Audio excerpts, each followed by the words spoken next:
முருகன் பிறந்த கதை.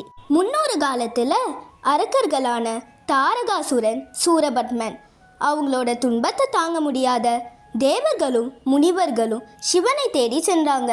தேவர்களையும் முனிவர்களையும் காக்க சிவனோ அவரோட நெற்றி கண்ணை திறந்தாரு. அதிலிருந்து 6 தீப்பிழம்புகள் வெளியில வந்தது. அந்த வெப்பத்தை தாங்க முடியாத அக்னி தேவரும் வாயு தேவரும் அந்த தீப்பிழம்புகளை கங்கை நதியில தவற விட்டாங்க. கங்கா தேவியும் அந்த 6 தீப்பிழம்புகளை 6 தாமரையில இட்டாங்க. என்ன ஒரு அதிசயம்! அந்த 6 தீப்பிழம்புகளும் 6 குழந்தைகளாக மாறிடுச்சு. தண்ணியில் அடிச்சுக்கிட்டு அந்த 6 தாமரை பூக்களும் சரவண பொய்கை ஆற்றுக்கு சென்றது. அங்க இருந்த 6 கார்த்திகை பெண்கள் அந்த 6 குழந்தைகளை வளர்த்தாங்க.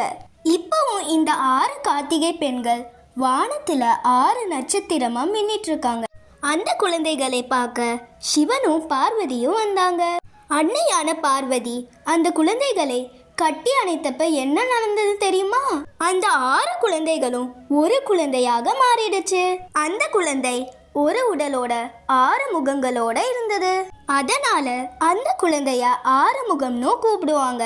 அந்த குழந்தை ரொம்ப அழகா இருந்தனால அந்த குழந்தைக்கு முருகன்னு பேர் வச்சாங்க. தமிழ்ல முருகன்னா அழகுன்னு பொருள். இதுதான் முருகன் பிறந்த கதை.